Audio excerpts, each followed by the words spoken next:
Madame Ferteux, vous êtes la présidente de l'U2P Centre Val-de-Loire et vous êtes vous-même chef d'entreprise. Est-ce que de votre côté, vous pouvez peut-être nous indiquer comment cette démarche d'identification des compétences que l'on propose peut aider vos entreprises? C'est vraiment une démarche qui va beaucoup aider les entreprises artisanales, puisque comme disait tout à l'heure Nathalie Fonbonne, les entreprises artisanales, c'est des petites entreprises avec maximum 10 salariés. Bon, en général, c'est surtout plutôt ce profil-là. Et en fait, très souvent, quand on recrute d'abord parce qu'il y a un geste métier, il y a un savoir-faire métier, mais pas forcément avec l'objectif de peut-être amener ce salarié à une compétence différente, en fait, ou à une évolution de compétences autre que ce geste technique que l'entreprise artisanale attend.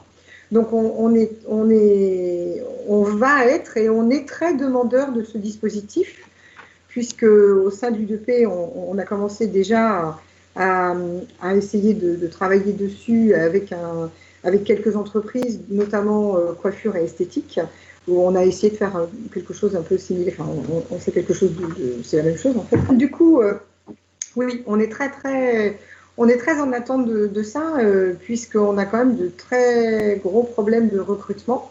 On a du mal à trouver les bons candidats. Enfin, toutes les entreprises artisanales ont du mal à trouver les bons candidats à la bonne place, avec le bon savoir-faire et le bon savoir-être. Donc, du coup, oui, je pense que c'est vraiment un dispositif que nous allons utiliser. Enfin, j'espère que nous allons l'utiliser. On vous attend très fermement à nos côtés, mais comme depuis le début.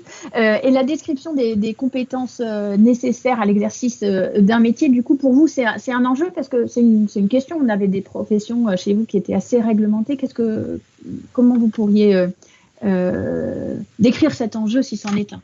Alors, c'est vraiment un enjeu parce qu'aujourd'hui, alors moi, je n'appellerais pas ça une crise parce qu'à force d'avoir des tas de crises tous les ans, ça devient un petit peu anxiogène.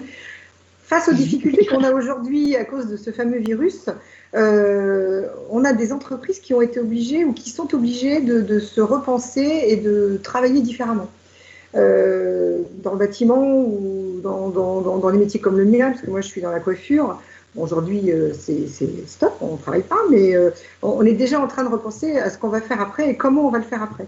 Et donc, du coup, nos métiers les salariés de nos métiers qui ne sont aujourd'hui que axés sur leurs gestes professionnels et sur le savoir-faire qu'ils ont, on va leur demander d'utiliser des outils numériques, on va leur demander de travailler différemment avec les clients, d'avoir un contact différent avec les clients et peut-être une organisation d'entreprise différente au sein de la boutique, ou de la boutique surtout. Et en fait, oui, c'est vraiment quelque chose qu'on va avoir besoin de mettre en place.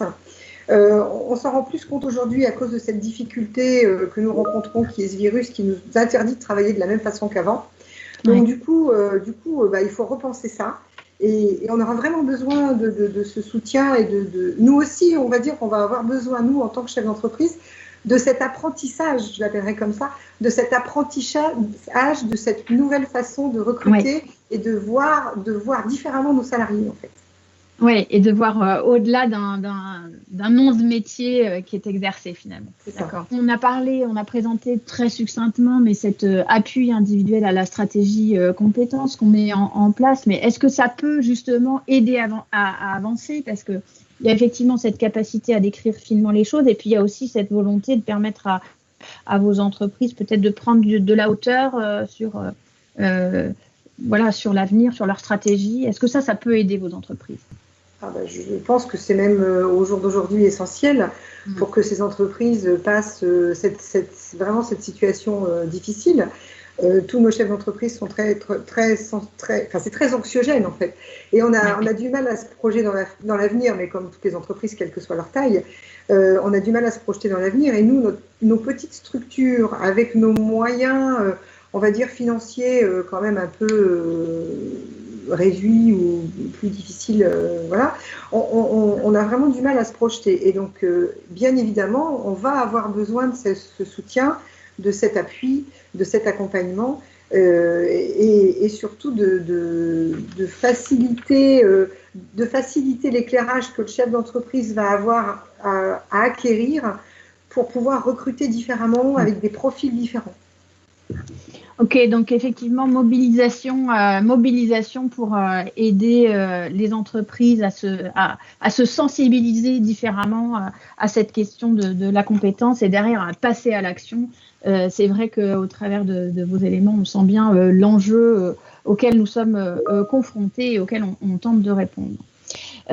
Merci beaucoup, Madame Ferteux.